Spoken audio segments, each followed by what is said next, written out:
People remember Kathy's Curse as a film about a possessed child. That memory is convenient. It places the danger outside the family, inside something unseen, unnamed, and easy to blame. But what if the curse was never the real threat? What if the most dangerous thing in this story was not what happened to Kathy, but what the adults around her refused to confront? The pauses, the delays, the moments where something felt wrong, yet no one acted, because acting would mean admitting failure. This is not a story about evil arriving. It is a story about damage being allowed to stay. The violence does not erupt. It settles. The family does not collapse. It adjusts. And by the time anyone realizes what they are living with, the question is no longer how to stop it, but whether it was ever going to be stopped at all. This video does not retell the film. It examines 20 details that quietly change what this story is really about. Fact 1. The film was produced during a brief moment when Canadian horror was still searching for an identity rather than copying an American one. In the mid-1970s, Canada did not yet have a stable genre infrastructure for horror films. Funding was inconsistent, distribution paths were uncertain, and creative teams often worked without a clear sense of how their films would be received. Internationally, Kathy's Curse emerged from this environment. It was not designed as a polished export product. It was shaped by local limitations, modest resources, and a production culture that allowed unsettling ideas to pass through without being fully softened. This context matters because it explains why the film feels slightly misaligned with audience expectations. Scenes linger longer than comfort allows. Emotional beats are not always clarified. The story resists the clean escalation typical of possession narratives from the same decade. These qualities are often labeled as flaws, but they also reflect a production space where restraint and ambiguity were not yet corrected by market pressure. Rather than guiding the viewer toward a familiar payoff, the film leaves emotional gaps. It assumes discomfort is something the audience can sit with rather than escape from. In hindsight, this places Kathy's Curse closer to psychological horror than to supernatural spectacle, even if it was never marketed that way. On its own, this production detail may seem minor. In a larger pattern, it suggests the film was never trying to reassure its audience in the first place. Fact 2. The script avoids clearly defining the rules of the curse. Even at moments when explanation would normally be expected, most possession films of the era establish a framework early. There is a source of evil, a recognizable pattern of escalation, and eventually a method of confrontation or removal. Kathy's Curse resists that structure. The curse is mentioned, implied, and feared, but it is never fully mapped. Its origin is vague, its mechanics are inconsistent, its limits are never explained with confidence. This absence is often interpreted as weak writing or narrative confusion, but when examined more closely, the lack of clarity mirrors how the adults in the film respond to the situation. They grasp for explanations without ever agreeing on what they are facing. Medical, psychological, and supernatural interpretations overlap, contradict, and then quietly collapse into one another. No authority figure offers certainty. No rulebook appears. What this creates is not suspense built on mystery solving, but anxiety built on instability. The audience is placed in the same position as the family, forced to react without understanding, forced to make decisions based on fear rather than knowledge. The curse becomes less like an external force and more like a pressure that exposes existing fractures. If the film had explained the curse more clearly, it might have been easier to follow, but it also would have been easier to contain. By leaving the rules undefined, the story refuses to let the threat feel manageable. The question is whether that ambiguity was a mistake or whether it was the most honest reflection of the chaos the film was trying to depict. Fact 3. Kathy's behavior is introduced gradually, without a clear moment that signals when she becomes a threat. In many films centered on possessed children, there is a recognizable turning point, a single scene where innocence breaks and danger announces itself. Kathy's Curse refuses to give the audience that clarity. Kathy does not suddenly transform. Her actions shift in small, uneven steps. A look held too long, a reaction that feels emotionally disconnected, violence that appears abruptly, without dramatic buildup or warning. This approach unsettles because it removes the comfort of anticipation. The audience cannot prepare for what comes next. There is no clean before and after. Instead, Kathy's presence becomes increasingly unpredictable. which mirrors how real domestic fear often develops. It is not introduced with spectacle. It creeps in through uncertainty and contradiction. The adults around her struggle to name what they are seeing. Is this misbehavior? Is it illness? Is it something else entirely? Their hesitation delays intervention, but it also reveals a deeper fear, a reluctance to acknowledge that the child they are responsible for may no longer fit the role they expect her to play. By denying a clear transformation moment, the film shifts the focus away from the supernatural event and toward the slow erosion of trust within the household. Kathy does not announce herself as dangerous. She simply becomes harder to recognize. That choice may feel narratively frustrating, but it also forces the viewer to confront an uncomfortable idea. Sometimes the most frightening changes are the ones that never clearly begin. Fact 4. The film repeatedly frames moments of violence without dramatic emphasis, treating them as disruptions rather than climaxes. In most horror films, violent acts are staged as peaks. The camera signals importance. The music rises. The scene announces itself as a turning point. Kathy's curse takes a different approach. When violence occurs, it often arrives abruptly and exits just as quickly. The camera does not linger. The score does not instruct the audience how to feel. The aftermath is quiet, awkward, and unresolved. This framing choice changes how the violence is processed. Instead of functioning as spectacle, it feels intrusive, something that should not be happening, but is. The lack of emphasis denies the viewer the emotional release that horror typically provides. There is no catharsis, only disturbance. The moment passes, but the discomfort remains. Within the family dynamic, this mirrors how the characters respond. Incidents are acknowledged, but rarely confronted directly. Conversations stop short, explanations are postponed, each act becomes another fracture that is noticed and then carefully stepped around. The household adapts to danger instead of addressing it, normalizing what should be impossible to ignore. This pattern suggests that the film is less interested in shocking the audience than in documenting erosion. Violence is not the climax of the story. It is a symptom, a sign that something fundamental has already gone wrong. On its own, the understated staging may appear technically weak. Seen in sequence, it begins to resemble a deliberate refusal to turn suffering into entertainment. Fact 5. Kathy is often positioned in the frame as emotionally distant even before her behavior becomes overtly violent. Long before the film asks the audience to fear Kathy, it asks them to notice her separation. In early scenes, she is frequently placed slightly apart from other characters. She listens more than she speaks.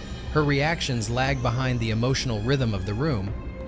When others express concern or affection, her responses feel delayed, muted, or strangely neutral. This visual and behavioral distance is subtle but consistent. It suggests that Kathy is not simply changing. She was never fully integrated into the emotional life of the household to begin with. The film does not underline this observation. There is no dialogue explaining her detachment. It is something the viewer is meant to register quietly, almost subconsciously. Within the context of a possession narrative, this choice is unusual. Most films emphasize a sharp contrast between the child before and after corruption. Kathy's curse blurs that line. The separation exists early, making it harder to identify a single cause. Is the curse creating her isolation or revealing it? This ambiguity shifts responsibility away from a single supernatural explanation and toward a broader emotional failure. A child who is unseen can become dangerous without anyone noticing the transition. The horror is not that Kathy changes, but that no one realizes how long she has already been alone. If that emotional distance predates the violence, then the curse may not be the beginning of the story at all. It may simply be the moment when a hidden condition becomes impossible to ignore. Fact 6. The adults in the film consistently respond to warning signs with delay rather than denial. Kathy's curse does not portray the parents as oblivious or dismissive in the traditional sense. They notice that something is wrong. They exchange concerned looks. They acknowledge unusual behavior in private conversations. What they struggle with is timing. Action is always postponed. Decisions are made cautiously, then quietly undone by hesitation. This pattern creates a specific kind of tension. The danger is recognized, but never treated as urgent. Each response arrives one step behind the problem it is meant to address. Medical explanations are considered after damage has already been done. Supernatural fears are entertained only once, rational options feel exhausted. By the time the adults move forward, the situation has already shifted.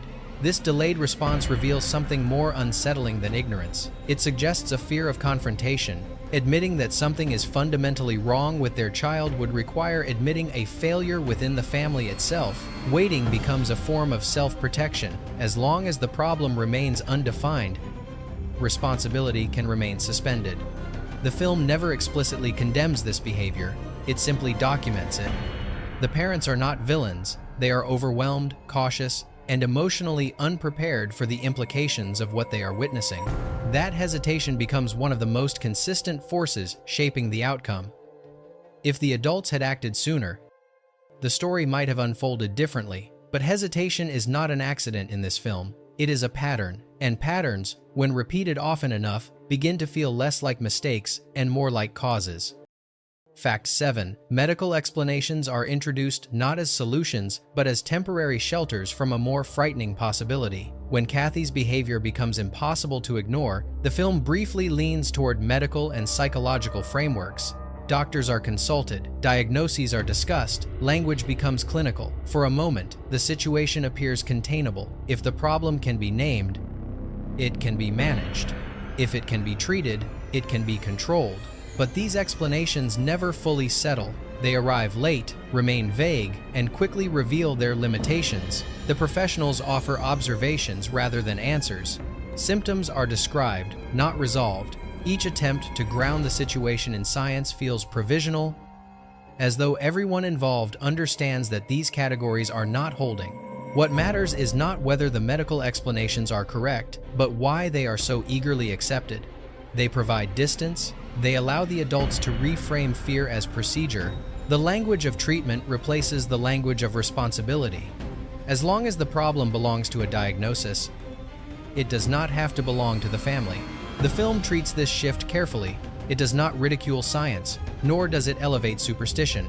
Instead, it presents medical reasoning as one more layer of avoidance, another way to delay confronting the emotional reality unfolding in the home. If the curse were clearly supernatural, fear would be justified. If the problem were clearly medical, intervention would be structured. By hovering between the two, the film exposes a deeper discomfort. The adults are not searching for truth, they are searching for something that allows them to keep going without fully understanding what they are living with. Fact 8. The film places responsibility in motion, constantly shifting it between characters rather than allowing it to settle. As the situation escalates, no single figure is positioned as the decisive authority. Parents defer to doctors, doctors speak cautiously, and retreat behind uncertainty. Spiritual explanations surface, but without a clear guide or trusted interpreter. Responsibility moves from one adult to another, never stopping long enough to demand accountability. This movement creates a vacuum. Decisions are discussed, then postponed. Warnings are voiced, then softened. Each character appears to be waiting for someone else to take control. The structure of the family, which should provide stability, becomes fragmented. Authority is present everywhere in theory, but nowhere in practice. What makes this unsettling is how familiar it feels. The film does not depict incompetence as failure of intelligence, but as failure of coordination. Everyone is partially aware, no one is fully committed. The result is not chaos, but paralysis. The household continues to function on the surface while the danger deepens underneath. By refusing to anchor responsibility to a single character, the film removes the possibility of a clear moral center. There is no hero waiting to intervene. There is only a system of adults reacting individually rather than acting collectively.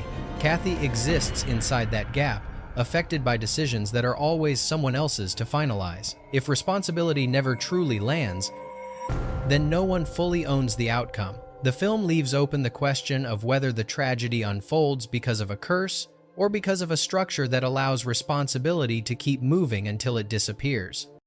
Fact 9. The film consistently presents the father figure as present, but emotionally misaligned with the crisis unfolding around him. He is not absent, he does not abandon the family, he participates in conversations, reacts to incidents, and attempts to impose order. Yet his responses often feel calibrated to a different problem than the one actually occurring. When fear enters the household, he answers with control. When confusion grows, he answers with routine. His presence is steady, but his alignment is off. This misalignment becomes visible in small choices. He prioritizes normalcy over investigation. He treats escalation as disruption rather than warning. His instinct is to stabilize appearances first, then address causes later. In doing so, he frames the crisis as something that must be managed quietly, rather than confronted openly. The film never portrays this as cruelty. It presents it as a learned posture, authority expressed through containment rather than understanding. The father's role becomes one of preservation, preserving order, preserving routine, preserving the image of a functioning family. That posture delays necessary disruption, even as the situation worsens. What this reveals is a conflict between roles and realities. The tools he brings to the situation are not suited to what is happening, but he continues to rely on them because they are the only ones he knows how to use. His authority stabilizes the household on the surface while allowing deeper instability to grow unchecked. If the father had been more absent, the danger might feel obvious. Instead, his steady presence masks the severity of the threat. The film quietly suggests that misapplied authority can be just as dangerous as no authority at all.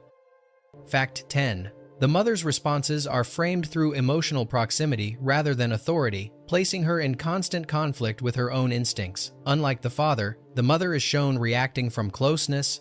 She is the first to sense that something is wrong, but also the least able to translate that intuition into action. Her fear does not move outward into control or structure. It turns inward, becoming anxiety, guilt, and hesitation. She feels the danger early, yet struggles to articulate it in a way that forces intervention. This tension shapes her role throughout the film. She oscillates between protection and doubt, between confronting what she sees and questioning whether she is overreacting. The closer she is to Kathy, the harder it becomes for her to name Kathy as a threat. Emotional intimacy blurs judgment. Love complicates urgency. The film treats this conflict with restraint. There are no melodramatic breakdowns or declarative moments of realization. Instead, the mother's uncertainty accumulates quietly. Each delay weighs on her more heavily than on anyone else. Even as her influence over the situation remains limited, she sees the pattern forming but lacks the authority to redirect it. What emerges is a portrait of emotional labor without power. The mother absorbs fear, responsibility, and doubt, but is rarely positioned as the decision-maker. Her insight arrives early. Her ability to act arrives late, if at all. If awareness alone were enough to prevent tragedy, her presence might have changed the outcome. The film suggests something more troubling. Insight without agency does not stop collapse. It only makes watching it happen more painful. Fact 11. Moments of adult disagreement are consistently framed as private, never fully integrated into collective action. When tension rises between the parents, it rarely erupts into open conflict. Disagreements are held in side conversations, whispered exchanges, or glances that end before resolution. Concerns are acknowledged, but not unified. Each adult processes fear individually, then returns to the household without translating that fear into a shared plan. This pattern matters because it fractures response. Information does not accumulate, warnings do not compound. Each realization resets once the conversation ends. The family functions as a group that speaks, but does not decide. The absence of visible conflict might suggest stability, but it actually signals avoidance.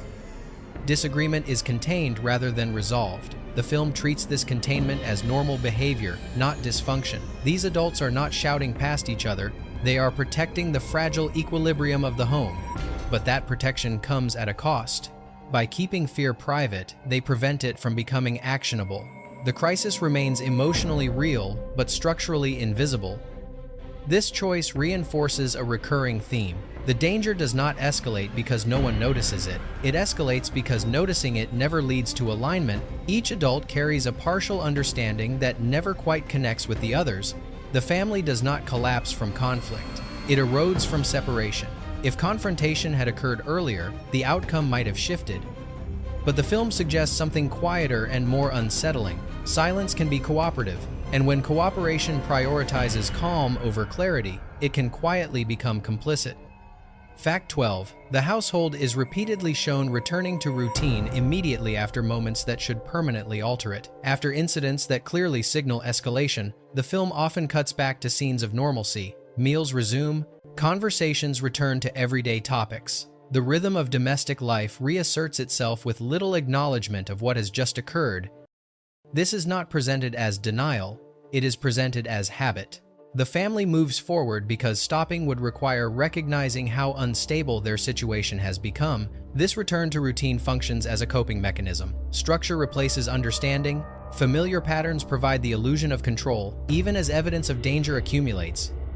The home continues to operate as if continuity itself might neutralize disruption. The implication is subtle but persistent. Normality is being used as a shield. What makes this unsettling is how plausible it feels. The film does not exaggerate the behavior, it observes it. People often return to routine, not because they believe things are fine, but because routine is the only language they have for survival. In Kathy's Curse, that instinct becomes self-defeating. Each attempt to preserve normal life further disconnects action from reality.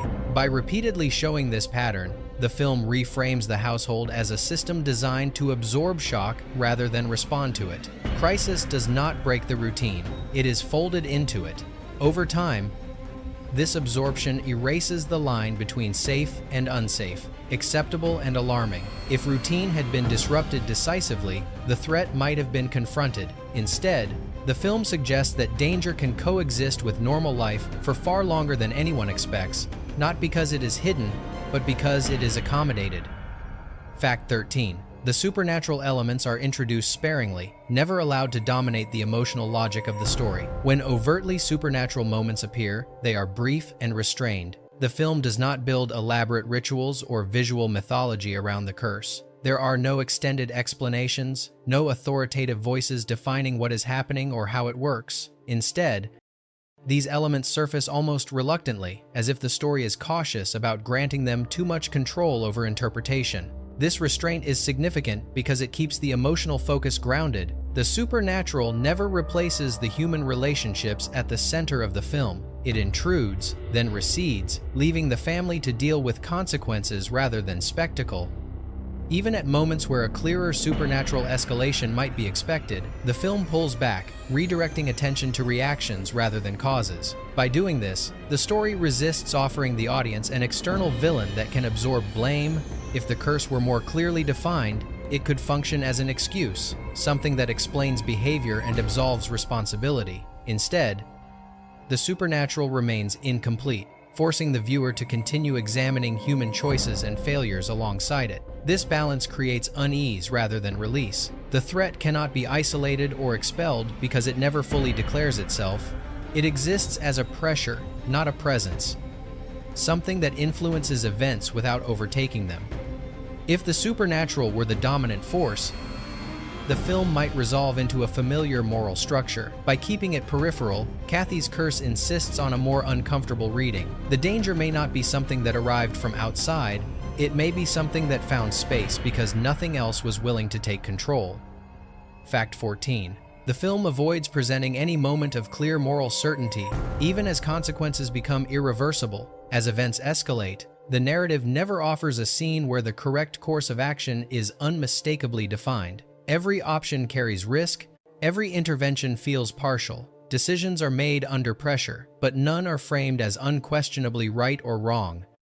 The film withholds moral clarity at the very moments when the audience might expect guidance. This refusal is crucial to how the story operates. Instead of positioning the characters against a simple ethical choice, the film traps them in a series of compromised decisions.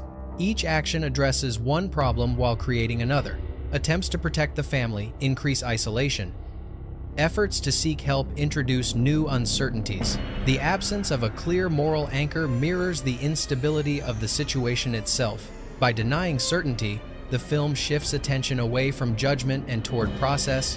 What matters is not whether a character chose correctly, but how they arrived at that choice. Fear, exhaustion, love, and social expectation all influence behavior. Responsibility becomes layered rather than singular. No one acts with full information, and no one escapes consequence. This approach challenges the audience's desire for resolution, Without a clear moral framework, it becomes harder to assign blame cleanly. The story does not collapse into innocence versus guilt. It remains suspended in ambiguity, forcing the viewer to sit with discomfort rather than relief. If moral certainty had been provided, the tragedy might feel contained. By withholding it, the film suggests something more unsettling. Some situations do not offer right answers. They only reveal how people behave when clarity is no longer available. Fact 15. The film's pacing deliberately resists escalation, allowing tension to accumulate without release. Kathy's curse unfolds at a measured pace that often feels at odds with its subject matter. Moments that might serve as turning points in other films are allowed to pass without acceleration. Scenes end without resolution. Threats linger without immediate consequence. The story advances, but it does not surge forward. It drifts, accumulates, and settles into unease. This pacing choice frustrates some viewers because it withholds payoff. There are no sharp rises followed by relief. Instead, the tension remains level, pressing gently but continuously. The effect is not excitement, but endurance. The audience is asked to remain inside the discomfort rather than wait for it to peak and dissipate. Within the context of the family, this mirrors how crises often unfold in real life. There is rarely a single moment that demands action. There are many moments that suggest it, followed by hesitation. The slow pacing makes the danger feel normalized over time. What once alarmed becomes expected. What once shocked becomes routine. By refusing to escalate in the conventional sense, the film removes the emotional cues that tell viewers when to feel safe again. There is no reset. Each scene carries the weight of the previous one. The accumulation becomes the threat. If the story had accelerated more aggressively, it might have felt more entertaining. Instead, it feels oppressive. The pacing does not guide the audience toward resolution, it guides them toward recognition. This is what it feels like when a situation worsens without ever announcing that it has reached a breaking point. Fact 16. The film treats escalation as something that happens quietly between scenes rather than during them. Several of the most significant shifts in the family's situation occur off-screen or in transitional moments. Time passes, circumstances change. When the audience re-enters the story, the situation has worsened, but without a single dramatic scene marking the transition. The escalation is implied rather than displayed. This technique alters how threat is perceived. Instead of watching danger grow step by step, the viewer becomes aware of it after the fact. The effect is disorienting. It suggests that deterioration is happening faster than anyone inside the story can track. By the time consequences are visible, the causes are already behind them. Within the household, this reflects a failure of perception. The family reacts to outcomes rather than processes. They respond once damage has surfaced, not while it is forming. The absence of clear escalation scenes reinforces the sense that control has already been lost before anyone acknowledges it. This approach also denies the audience a sense of mastery. There is no sequence to analyze, no moment to point to as the turning point. The story resists being broken into manageable stages. The threat does not announce itself. It accumulates in the background. If escalation had been clearly staged, the audience might feel invited to judge where things went wrong. By allowing it to happen between scenes, the film suggests something more troubling. Sometimes collapse does not occur in visible steps. It happens quietly, while attention is elsewhere. Fact 17. The film's reception at the time of release focused on discomfort rather than comprehension. When Kathy's curse first reached audiences, responses were often confused, dismissive, or openly hostile. Viewers struggled to categorize it. It was not frightening in the expected ways, nor was it emotionally reassuring. Critics and audiences alike described it as unpleasant, awkward, or simply wrong. What is striking is how rarely those reactions attempted to interpret why the discomfort existed. This reaction reveals a gap between expectation and experience. Horror audiences in the late 1970s were becoming accustomed to clearer structures. Evil was externalized, threats were identified, climaxes arrived on schedule. Kathy's curse violated those assumptions. It offered unease without explanation and consequence without closure. The discomfort lingered without resolving into fear or release. Rather than engaging with that unease, many early viewers rejected it outright. The film was treated as a failure of execution rather than a challenge to familiar viewing habits. Its refusal to entertain in recognizable ways became evidence against it, rather than something to be examined. Over time, this response contributed to the film's disappearance. It was not widely revisited or defended. It existed in a narrow space where it was too unsettling to embrace and too quiet to provoke fascination. The reaction itself became part of the film's story. If the audience response had been more curious, the film might have been re-examined sooner. Instead, the discomfort it produced was taken as proof of its inadequacy. That dismissal raises a question. Was the film ineffective, or was it simply asking something viewers were not prepared to give at the time? Fact 18. The film's long absence from mainstream discussion allowed its meaning to drift rather than settle. After its initial release, Kathy's Curse did not benefit from sustained conversation or re-evaluation. It was not defended by critics. It was not reclaimed by a subculture. Without regular discussion, its identity became defined by fragments, isolated scenes, second-hand descriptions, a reputation shaped more by memory than by analysis. This absence matters because meaning is not fixed at release. Films evolve through dialogue, through reinterpretation, through comparison with later works. Kathy's Curse was largely denied that process. As horror cinema moved forward, it developed clearer language for psychological disturbance, family trauma, and inherited violence. Those themes became legible in hindsight, but the film was no longer present in the conversation to be reconsidered alongside them. As a result, its discomfort remained unexplained. What might have been reframed as restraint or psychological focus was preserved as awkwardness. What could have been understood as ambiguity became evidence of failure. Without context, the film's quiet decisions hardened into assumptions. This drift is not unique to Kathy's Curse. Many works that resist immediate classification are forgotten not because they lack substance, but because they lack advocates. Silence allows initial reactions to become permanent. If the film had remained visible long enough to be re-examined, its reputation might look different today. Instead, its absence created a vacuum where misunderstanding could settle and remain undisturbed for decades. Fact 19. Later readings of the film benefit from cultural frameworks that did not yet exist at the time of its release. When Kathy's Curse appeared, the language for discussing generational trauma, family systems, and psychological inheritance was limited in mainstream cinema. Horror often externalized fear, rather than tracing it through domestic structures. As a result, many of the film's choices appeared directionless or incomplete because there was no shared framework for interpreting them. Viewed decades later, those same choices feel more legible. The emphasis on family dynamics, the blurred line between internal and external threat, the refusal to isolate blame in a single force, these elements align with conversations that would only become common much later. The film does not articulate these ideas explicitly, but it gestures toward them through pattern rather than statement. This shift in context does not retroactively make the film intentional in every respect, but it does change how its decisions function. What once read as uncertainty can now be seen as openness. What once felt unresolved can now be read as resistant to simplification. The absence of explanation begins to resemble restraint rather than confusion. This does not mean the film was ahead of its time in a triumphant sense. It means it existed without the vocabulary needed to be understood. Its discomfort had no clear category. Its themes had no common labels. It asked questions before audiences knew how to name them. If interpretation depends on context, then timing matters.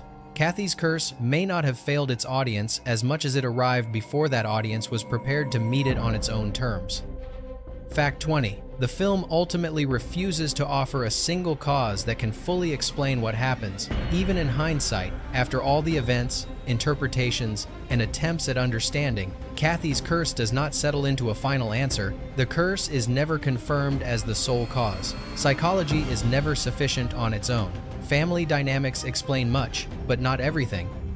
Each framework illuminates part of the story, then reaches its limit. This refusal is not corrected by the ending. There is no final revelation that reorganizes everything into clarity. Instead, the film leaves the audience with overlapping explanations that cannot be cleanly separated. The supernatural and the domestic remain entangled. Responsibility is distributed rather than assigned. Meaning remains provisional. What this achieves is a form of narrative honesty, that can feel unsatisfying. Viewers often want closure. They want a cause they can point to and move past. Kathy's Curse denies that relief.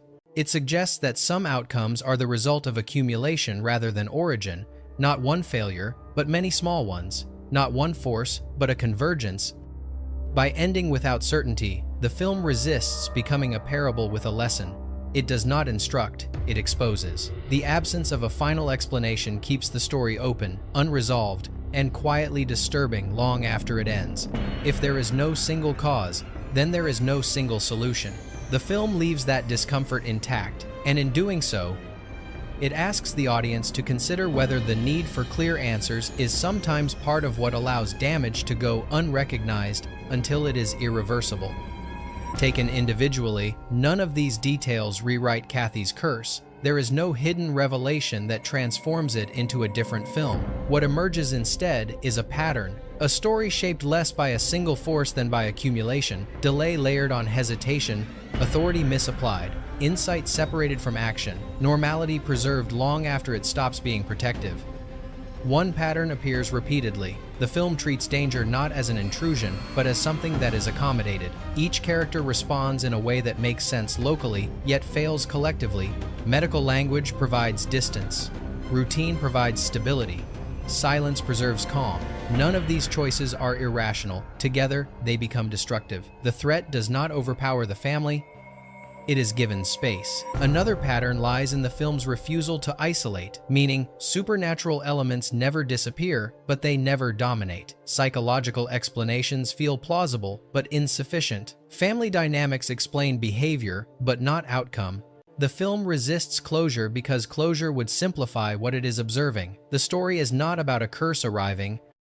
It is about a system that cannot respond once something begins to go wrong. Seen this way, the discomfort surrounding Kathy's Curse becomes easier to understand. The film does not offer fear as release. It offers recognition. It asks the audience to sit with a situation where no single decision causes collapse, and no single correction could have prevented it. The damage emerges from alignment, not accident. This is not a new story. It is a clearer reading of the old one, and clarity, in this case, does not make the film easier to watch. It makes it harder to dismiss. If you step back from the idea of a curse, one question remains. Where do you think responsibility truly sits in this story? With the supernatural force that is never fully defined, or with the adults who continually delay acting until the damage becomes irreversible? Which of these details changed how you read the film the most?